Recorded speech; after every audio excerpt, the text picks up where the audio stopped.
What do you think is the ultimate love story? Hit the like button if you think of The Notebook. You owe me a subscribe if you thought of Aladdin and Jasmine. And who could forget Shrek and Fiona? Drop your favorite down in the comments. The ultimate love story, in my opinion, is Romeo and Juliet. Hit the bell if you agree. Now, you're probably familiar with it, but let me set the scene for you. A young boy, reckless and passionate, chases after forbidden love. He meets a girl from his family's worst enemies. And after only knowing each other for less than 24 hours, they're ready to risk everything for their forbidden love. At one point, Romeo declares, "Did my heart love till now? Forswear it, sight, for I ne'er saw true beauty till this night." In just moments, he's convinced he's found the one. To say the very least, Romeo and Juliet got swept up and things got intense and exciting pretty quickly. But was it love or was it just lust? Much like Romeo and Juliet, it can be easy to get swept up in intense feelings. In today's video, we're going to talk about how attraction can lead us toward love or lust, and the difference between the two, and how to best guard our hearts.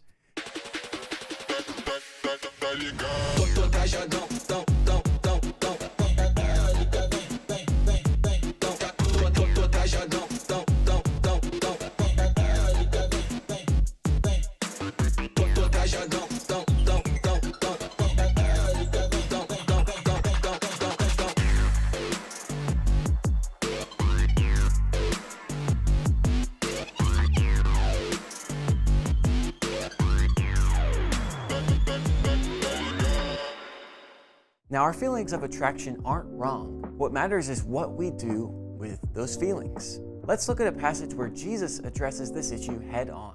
You have heard the commandment that says, "You must not commit adultery." But I say, anyone who even looks at a woman with lust has already committed adultery with her in his heart. So if your eye, even your good eye, causes you to lust, gouge it out and throw it away. It is better for you to lose one part of your body than for your whole body to be thrown into hell. And if your hand, even your stronger hand, causes you to sin, cut it off and throw it away. It is better for you to lose one part of your body than for your whole body to be thrown into hell. Now, Jesus starts out by talking about adultery, but he ends up talking about how it's better to gouge your own eye out than look at another person lustfully. To say the very least, that escalated quickly. But what is Jesus doing here? What does he want us to know? Jesus doesn't want us to just focus on our actions, only what people can see. He also wants to go deeper and consider our intentions. That's why he said, anyone who looks at a woman with lust has already committed adultery with her in his heart. Now, I have to imagine that at this point, the people Jesus was speaking to were probably asking some of the same questions you may be asking. Like, I'm not even married, so does this still apply to me? Or, you said men shouldn't look at women lustfully, so is it cool if it's the other way around? Or even, whoa there, I'm fine not cheating on my significant other, but you can't possibly expect me to not even think about it, right? For those first two questions, let me read it again. Anyone who even looks. Yeah, that anyone includes you, even if you aren't married yet. And if you were hoping that this passage is only meant for the guys, anyone still means anyone. Jesus was taking a rule that applied only to the actions of a specific group of people in a specific set of circumstances and broadened it to include the intentions of everyone. But Jesus, he doesn't stop there. He even went so far as to say that if something as small as a look can lead us to sin, we should deal with it right away and do whatever it takes to avoid it. Jesus is pointing out that lust has a tendency to get out of control very quickly. Now, when I was in college, living on my own for the first time, I learned firsthand that small things can quickly get out of hand. It started with a single plate, just one. I told myself I'd wash it later. I was busy, it could wait. One plate wasn't a big deal. The next day, a bowl joined in, then a fork and a spoon, my roommate's mug with the last bit of coffee still at the bottom. No problem, I'd wash them all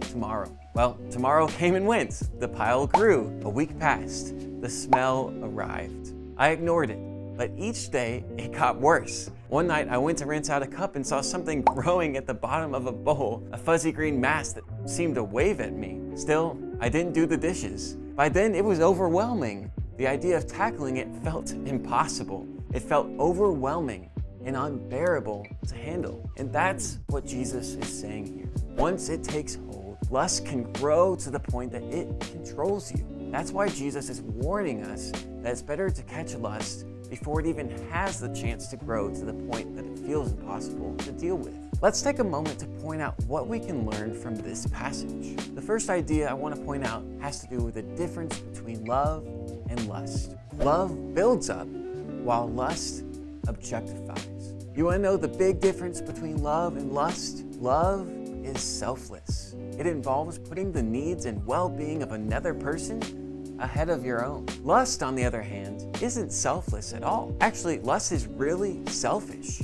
Instead of putting someone else's needs and well-being ahead of your own, lust is all about what I like, what I want, what I feel. Because love is selfless, when you genuinely love someone, that love motivates you to do whatever you can to build that person up. But lust, because lust is selfish, it can convince you that the only reason the other person has any value is because of how they make you feel. And I want you to know that feelings can change in a heartbeat. The second thing we can learn is lust begins in the heart. Jesus challenges us to see that sin isn't just about our actions, it's also about our intentions. And that's why lust is so tricky. To help illustrate this, I'd like to point your attention to the action-adventure thriller National Treasure, which just so happens to star an actual National Treasure, Nicolas Cage. Now, actions are easy to identify. You either stole the Declaration of Independence in order to find hidden treasure, or you didn't. There really isn't any in between. But intentions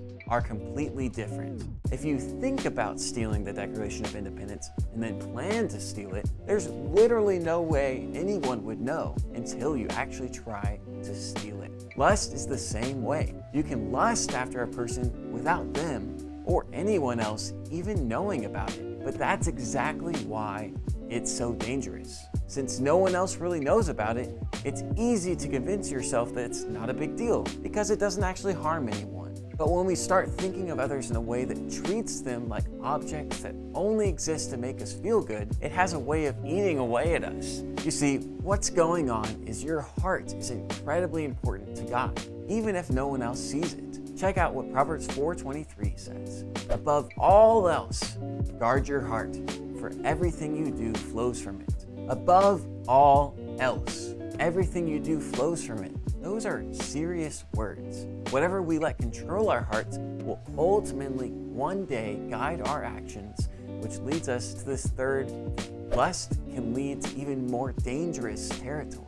Remember the strong language Jesus used to show us how unchecked desires can turn into even bigger problems in our lives? He literally said it's better to get rid of a body part that's leading us into sin than to continue in the sin and do nothing about it. Why did Jesus say this? He wants us to recognize that hidden sin has profound consequences. Lust can easily lead to pornography, going past sexual boundaries, and other behavior that is disobedient to God.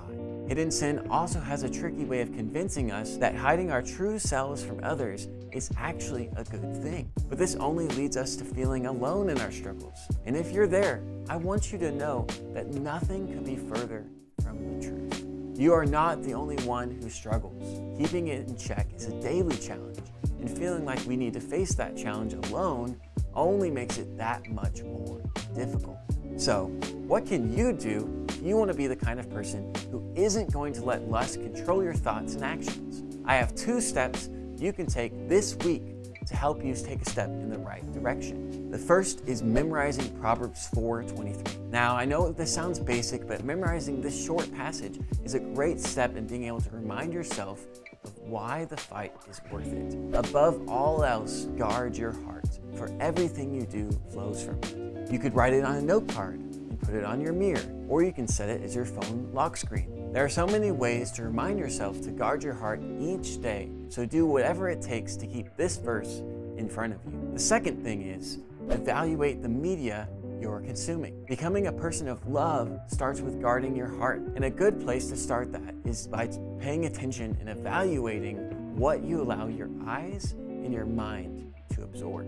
I challenge you to ask this question: does the media I consume help or hurt me in my struggle with lust? Maybe there are some accounts you should unfollow. There might be some shows or songs that you should limit or even stop watching or listening to altogether. My aim isn't to take away all your fun, I just want to encourage you to be intentional about what you let in here. Remember, true godly love is much different than how love is portrayed in even the most well-known stories. Love is selfless, while lust is selfish. Love builds up, while lust objectifies. May we be people who view others through a lens of love.